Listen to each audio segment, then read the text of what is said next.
Bem-vindos à quarta parte da nossa aula sobre método de Cross.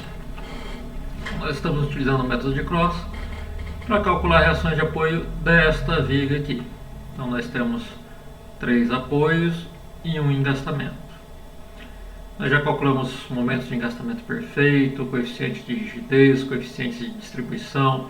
Fizemos o balanceamento do sistema para calcular os momentos reais atingindo no ponto A, no ponto B, no ponto C e no ponto D. Agora nós precisamos calcular as reações de apoio e finalizar esse exercício com os diagramas, diagrama de esforço normal, diagrama de corpo livre, diagrama de corpo livre, diagrama de esforço normal, diagrama de esforço cortante e diagrama de momentos fletores. Então, o primeiro passo aqui é a gente fazer o diagrama, seria ver o diagrama de corpo livre, porque a gente não tem os valores ainda, mas substituir os vínculos pelas reações que eu tenho. Então aqui em A nós temos apoio móvel. Apoio móvel, nesse caso nós temos só reação vertical em A. O mesmo acontece para B e para C. Em D nós temos engastamento. Engastamento eu tenho reação vertical, reação horizontal e momento. Esse momento fletor aqui nós já encontramos. Quando fizermos o balanceamento aqui no cross, achamos que o momento em D é 2,1 positivo. Então, momento no sentido anti-horário. Pessoal, muito cuidado quando vocês forem pegar livros ou apostilas para estudar método de Cross, que alguns autores falam que o positivo seria o momento no sentido horário, e eu estou falando para vocês que o positivo é no sentido anti-horário. Às vezes o autor fala que o positivo é no sentido horário, mas ele fala do momento que está agindo no apoio ou no engastamento, tá? Aqui nós estamos falando do momento que está agindo na viga, tá? Por isso, anti-horário positivo, horário negativo, tá? Se nós pegarmos nossa viga aqui e separar ela, que nem nós fizemos lá para calcular o momento de engastamento perfeito e os demais momentos, aqui em A seria apoio e B seria engastamento. Aqui B engastamento, C engastamento e aqui C e D também engastamento. Analisando desta maneira, nós teríamos aqui uma reação vertical em A, reação vertical em B, reação horizontal em B e momento em B. Por que eu pus asterisco aqui? Só para diferenciar que esta reação que nós estamos calculando aqui não é essa total. Essa daqui que nós estamos calculando com asterisco é a parcela da reação em B devido aos esforços desse trecho AB. Tá? Mesma coisa falei pela força horizontal. E o momento fletor é o momento em B mesmo, tá? É o MB que a gente acha aqui na viga. Notem, trecho AB, então vou pegar o momento fletor aqui. Momento em A, 0, momento em B, menos 11,3. Então a hora que eu vou fazer o diagrama aqui, eu estou adotando sentido horário negativo e anti-horário positivo. Tá? Lá como deu menos 11,03, o momento é negativo, sentido horário. Tá? Como eu já coloquei a setinha no sentido horário, eu não coloco o sinal aqui, para não gerar confusão. Tá? Nos diagramas, gente, diagrama de corpo livre não tem sinal negativo. Quem determina o sinal no caso é a direção da força. Aqui é um vetor. Fiz a mesma coisa para o trecho BC. Aqui a vertical em B passou a ser uma vertical com 2 asteriscos, para diferenciar dessa anterior que era vertical com asterisco e diferenciar da vertical em B total. Tá? Notem, gente, SHB com 1 asterisco e HB com 2 asteriscos são reações internas da viga. Tá? Se nós pegarmos o conjunto todo da viga, aqui eu não tenho nenhum HB atuando. Então, na hora que eu somar as forças horizontais aqui no ponto B, tem que dar 0. Então, HB com 1 asterisco é igual em módulo a HB com 2 asteriscos, só muda o sentido dela. Tá? Então HC é a mesma coisa, com um asterisco só porque é parcial. Os momentos, tá? Agora estou no trecho BC. Então aqui de B para C, 11,03. De C para B, menos 11.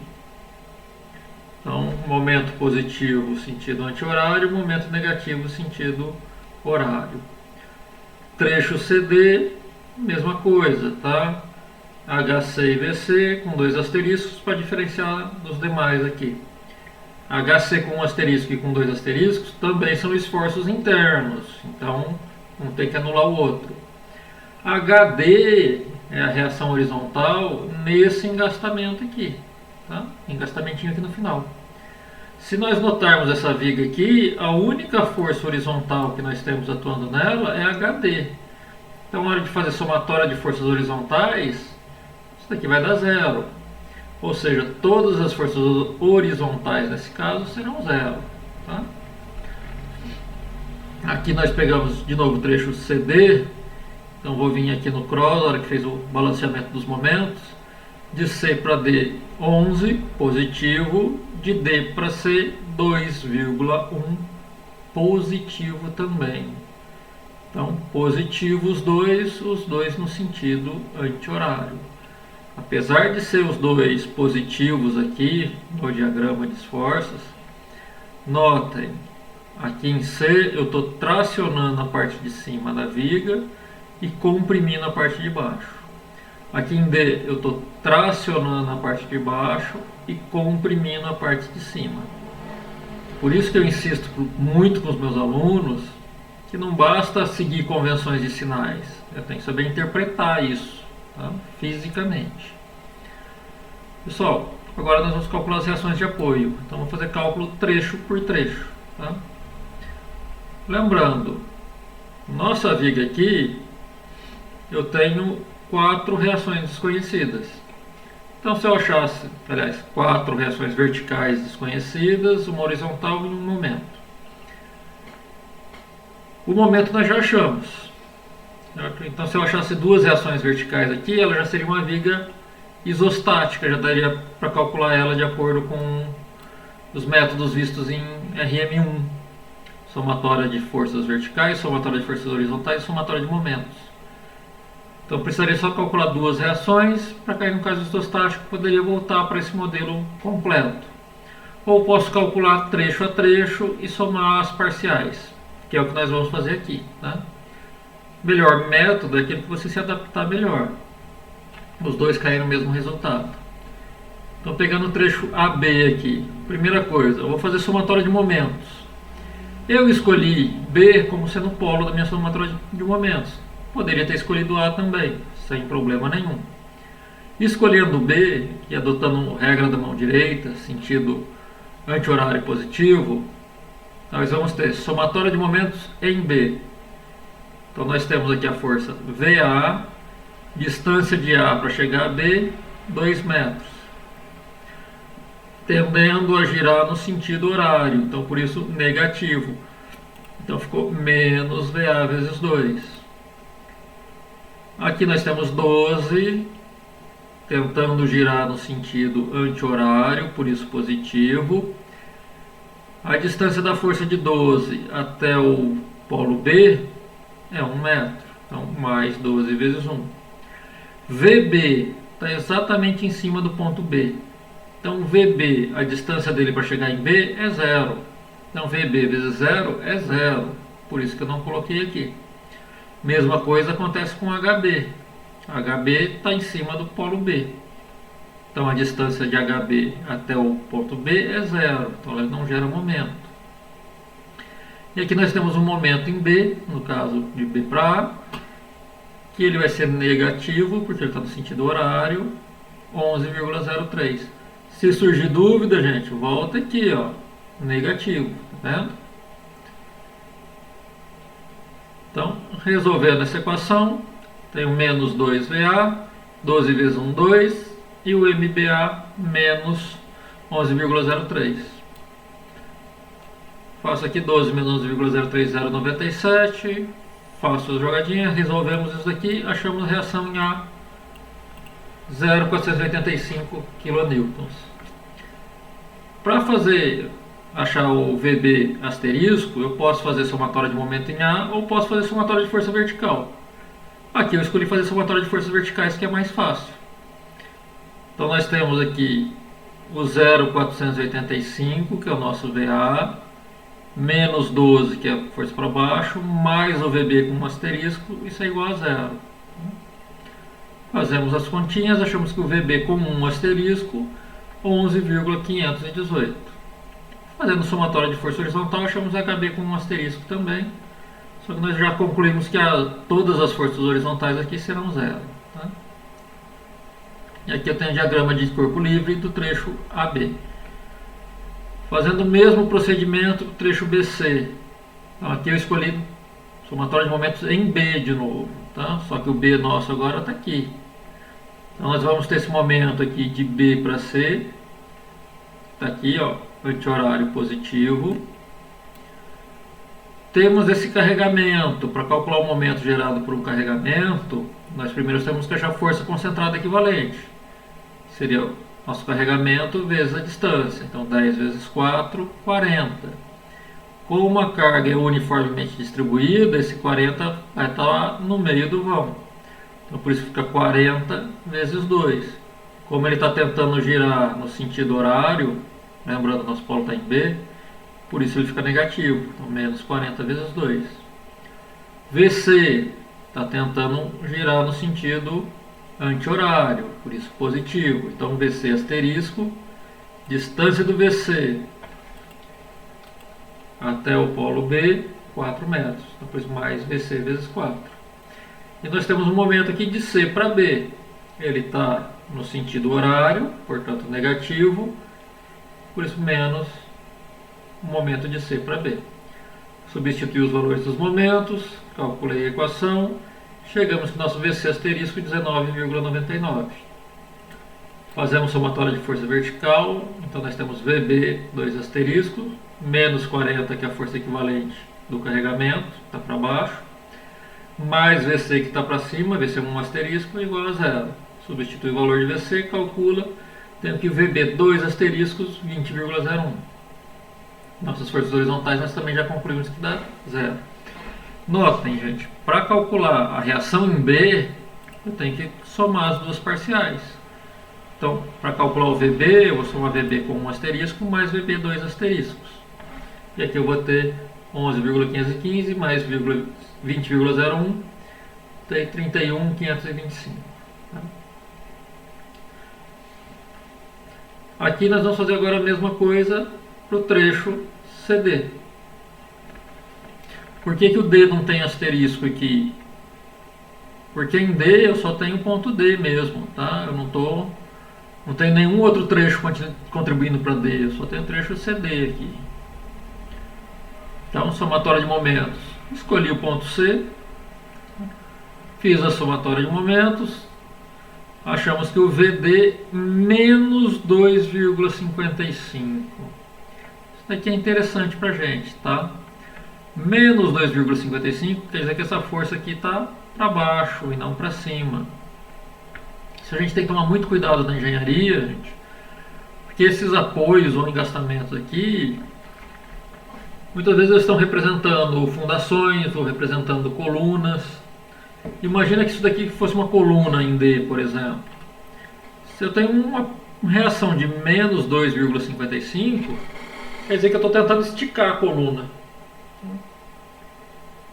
Muitas vezes isso não faz sentido, porque a coluna, a ideia é ela segurar a carga. Por que isso aconteceu aqui? De B para C eu tenho um vão de 4 metros com carregamento de 10 kN por metro. Vou ter 40 kN aqui num vão de 4 metros. Aqui eu só tenho 2 metros com carregamento de 8 kN. Então meu esforço aqui é muito maior do que aqui.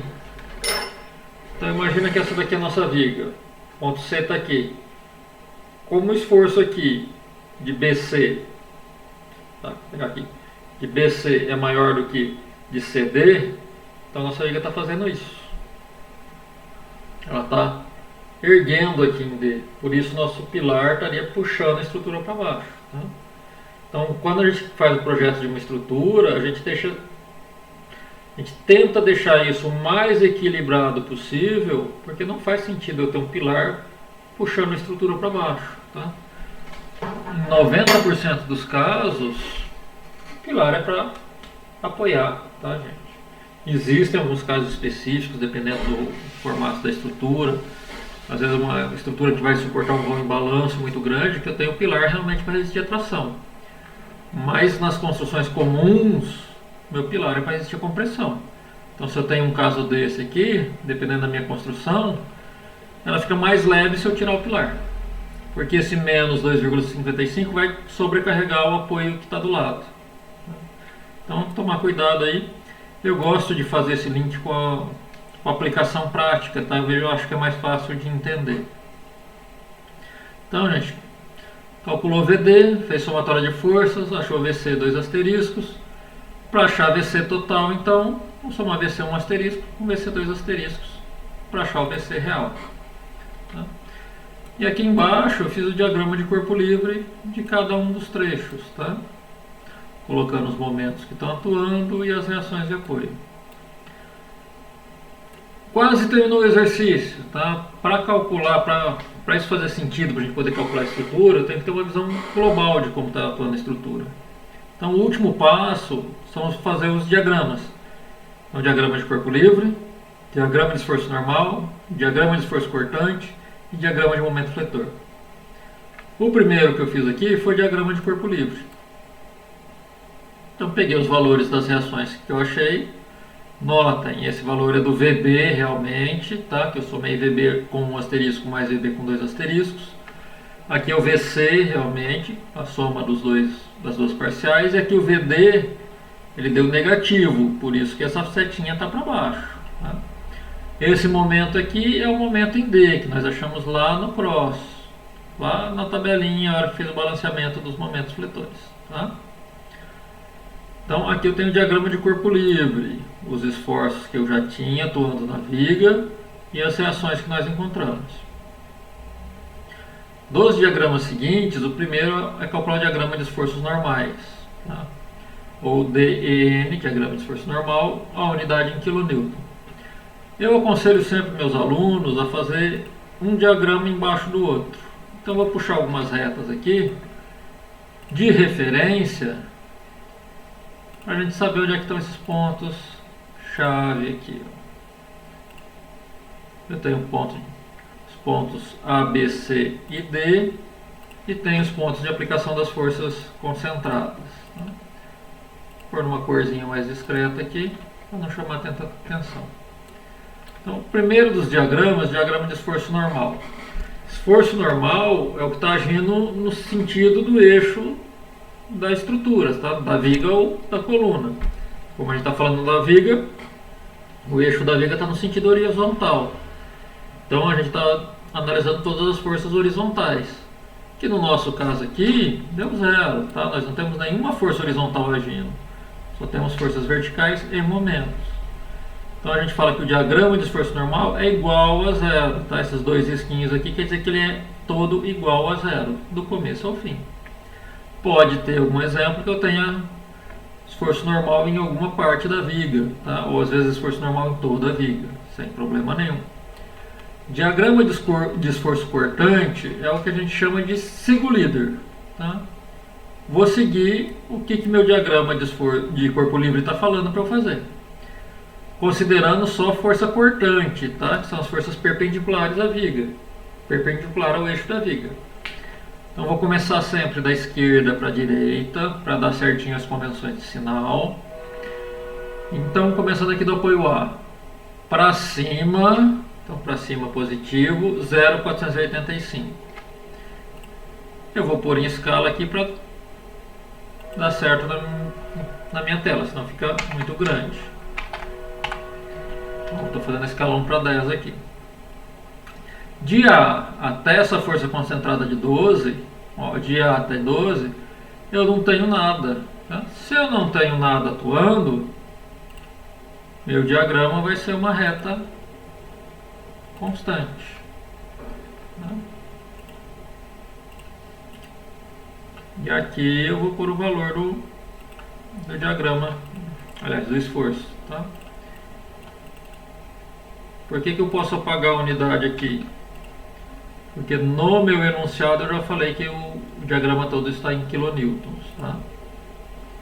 Então eu começo com 0,485. Nesse ponto do meio aqui eu vou descer 12. Então 0,485 menos 12. Então 0,485 menos 12. Aqui eu vou ter menos 11.515 kilonewtons, tá, gente? Esse menos, geralmente a gente representa na parte interna do diagrama, tá? Sinalzinho de menos. Aqui, como está para cima, diagrama de esforço cortante.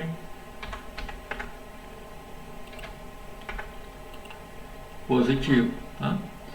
Da força de 12 até o início do carregamento, aqui até em B, eu não tenho esforço nenhum. Então vou continuar como estou. Continuo também com o mesmo valor. Aqui em B nós temos uma força concentrada, que é a reação em B, 31.525 para cima, tá? Então aqui nós vamos subir 31.525. Então 11.515 menos 11.515 mais 31.525, nós vamos ter nosso 20,01.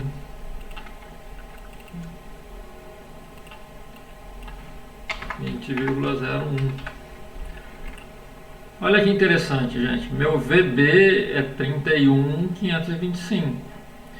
Aqui eu tenho menos 11.515 e aqui eu tenho 20,01.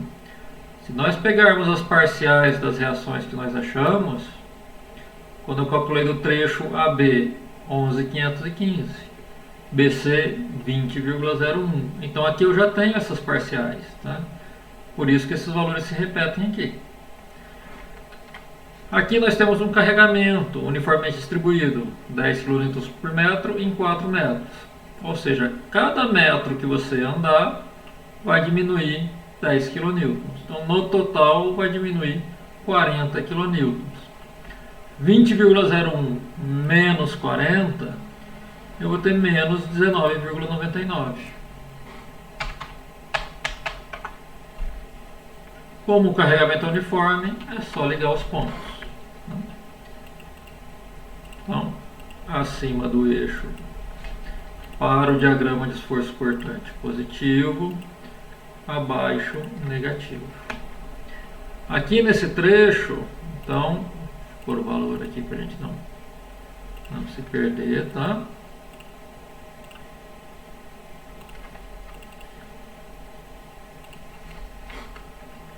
R$19,99. A unidade já está lá no enunciado do diagrama aqui, kilonewtons. Aqui em C, nós vamos subir 30,54. Então, vou fazer 19,99 negativo mais 30,54. Então, menos 19,99 mais 30,54. Vamos pegar o valor aqui, 10,55. Então aqui 30,99, aliás, menos 19,99 mais 30,54, 10,55. Do ponto C até essa força concentrada de 8 aqui, ponto C até a força de 8, eu não tenho nada atuando. Então eu continuo zero. Aqui nesse ponto eu tenho uma força de 8 kN para baixo. Vou descer ponto 8. Da força de 8 até o apoio D, não tenho nada.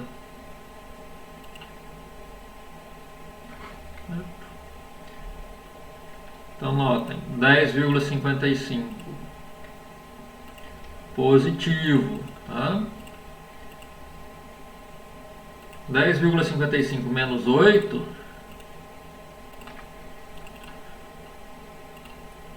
2,55. Então, para eu fechar meu diagrama aqui, eu tenho que descer 2,55. Meu diagrama tem que começar no zero e terminar no zero. E aqui nós temos reação em D menos 2,55. Então, ok. Então, esse é o nosso diagrama de esforço cortante. O último dos diagramas é o diagrama de momento fletor. Existem várias maneiras de calcular o momento fletor. Tá? Nós temos que lembrar que o momento fletor é a integral do esforço cortante. Nesse caso, quando eu tenho uma integral em um único eixo, basicamente eu estou calculando a área do diagrama aqui de cima. Então, se eu quero achar o momento nessa linha aqui, ó, na linha da força de 12 kN, tá? Eu posso fazer método das seções. O que é o método das seções? Eu vou considerar somente esse trechinho da viga. Eu vou cortar a minha viga aqui. Então, imagina que eu cortei a viga aqui. Vou calcular um momento aqui. 0,485 vezes 1.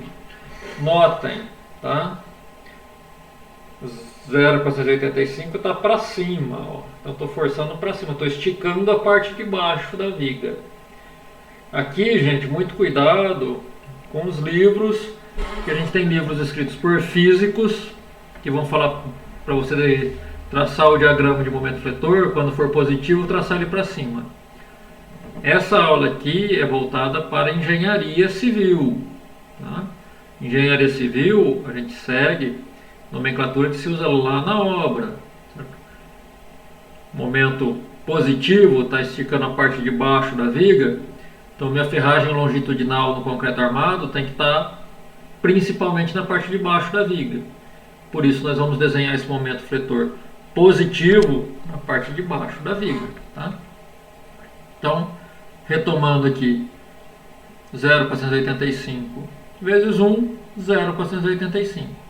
Se eu quiser calcular pela área aqui, 0,485 seria a altura e 1 seria o comprimento. Então, mais, estou aproveitando o sinal, por isso a convenção de sinal do momento do esforço cortante, tá? E calculando a área desse retângulo. Então, meu momento fletor aqui está tracionando a parte de baixo da viga no valor de 0,485. Vou copiar aqui que o valor é o mesmo.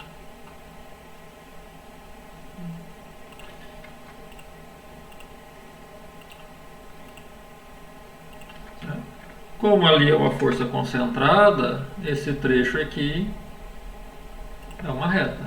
Tá? Para eu achar o momento em B agora, se eu fizer pelo método das seções, aqui nós vamos acrescentar esse trechinho.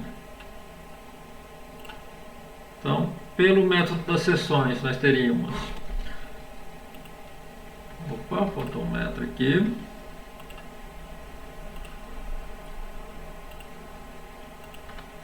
475 vezes 2... tracionando a parte de baixo da viga, e 12 vezes 1 tracionando a parte de cima da viga. Então seria 12 menos 0,970. Tá?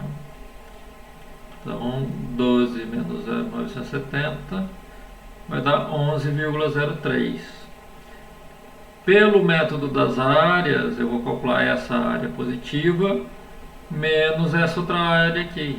Essa área, 0,485 vezes 1. Essa daqui, menos 11.555 vezes 1. Vou fazer esse menos esse. Vou cair de novo no 11,03 negativo. Então aqui, lembrando, o momento fletor negativo está esticando a parte de cima da viga. Tomar esse cuidado com os livros, tá, gente? Se você pegar um livro de física, como eu disse, esses diagramas vão estar indicados ao contrário. Olha que interessante isso daqui, gente. Esse 11,03 negativo, nós já vimos ele. Lá quando nós fizemos o balanceamento dos momentos. Tá? Então, na hora que nós fizemos o balanceamento dos momentos aqui, nós achamos o momento em A, que é 0, o momento em B, menos 11,03 e do outro lado mais 11,03. Nós pegamos aqui o valor que está à esquerda aqui. Tá? Nós sabemos que quando a viga é contínua, a tendência aqui em cima do apoio é esse momento ser negativo. Então, nosso momento em C vai ser menos 11, nosso momento em D, 2,10.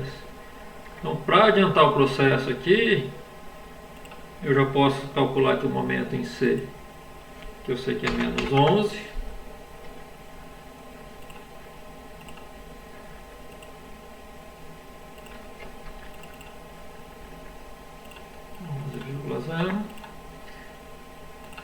E em D deu 2,1 positivo. Positivo está tracionando a parte de baixo da viga. Tá? Se surgir dúvida, gente, se está tracionando em cima ou embaixo, olha aqui, ó. Aqui, por exemplo, no AB, aqui é negativo, aqui é positivo. Só que dos dois eu estou tracionando em cima e comprimindo embaixo. Tracionando em cima e comprimindo embaixo. Então, no meu diagrama de momento fletor, tem que estar tracionando em cima. Tá? Agora eu só tenho que calcular os momentos intermediários aqui, ó. Puxei uma linha de referência ali para ficar mais fácil, tá, gente?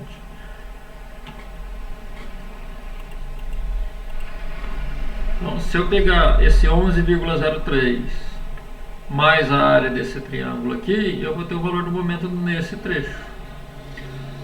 Para calcular a área desse triângulo, eu tenho que saber esse comprimento aqui. Como é que a gente calcula esse comprimento? Semelhança de triângulo e tal, e simplificando, vou pegar o valor no vértice, dividir pelo carregamento. 20,01 dividido por 10. 2,001. Então, meu momento fletor 20, aliás, minha área do triângulo 20,01 vezes 2,001, e como é um triângulo, divido por 2. Então, essa área, 20,02.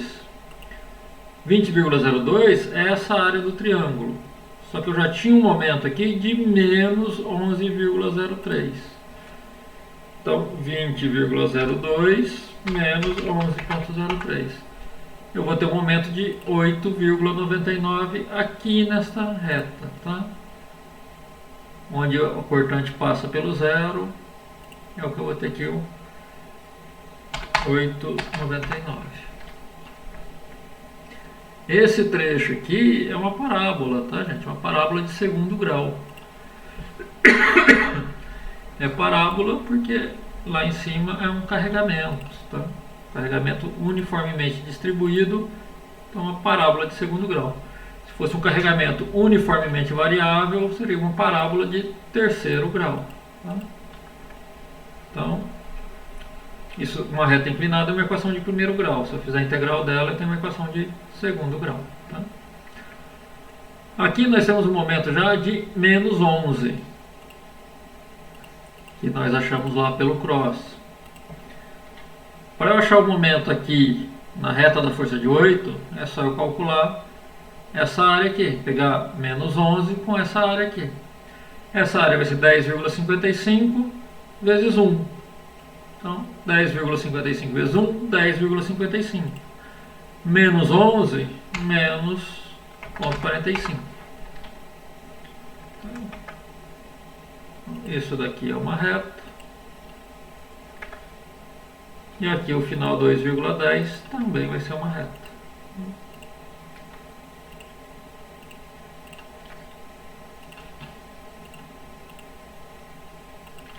Só colocar os valores aqui para finalizar o exercício.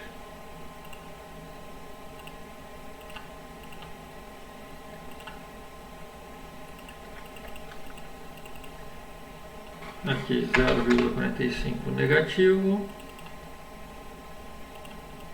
aqui 2,10 positivo. Então notem, gente, para que servem esses diagramas? Tá? Diagrama de esforço normal associado com diagrama de momento fletor para concreto armado, vocês vão calcular onde eu preciso de ferragem longitudinal na viga, aquelas que vão de comprido na viga. Olhando o diagrama, fala que ó, nesse trecho aqui, onde o momento é negativo, em cima do apoio B e em cima do apoio C, eu tenho um momento negativo. Se o momento é negativo, eu preciso de reforço de ferragem na parte superior da viga. Então, se vocês pegarem a ferragem de um prédio e analisar em cima das vigas, aliás, analisar a ferragem da viga, quando ela passa por cima das colunas, geralmente você tem um reforço muito grande de ferragem aqui. Notem, o máximo momento positivo que deu foi 8,99. O máximo momento negativo que eu tive aqui, 11,03. Então a ferragem que eu vou ter na parte superior da viga, em cima da reta dos pilares, é maior que a ferragem que eu vou ter no meio da viga aqui, na parte de baixo. Tá? O diagrama de esforço cortante serve para calcular os estribos. Para não ficar com muito diâmetro de estribo diferente, que é ruim para montar na obra, então geralmente o engenheiro muda o espaçamento entre os estribos. Então, quanto maior a minha força cortante, maior o espaçamento entre os estribos. Tá? E esse é o objetivo da parte de estruturas, tá? Da disciplina de estruturas. Depois você entraria especificamente na disciplina de concreto armado. Tá? Se essa viga for de concreto armado, ou metálicas, ou madeira. Tá? Mas esse é o primeiro passo para calcular estruturas. E assim a gente termina o primeiro exercício do método de Cross. Até a próxima.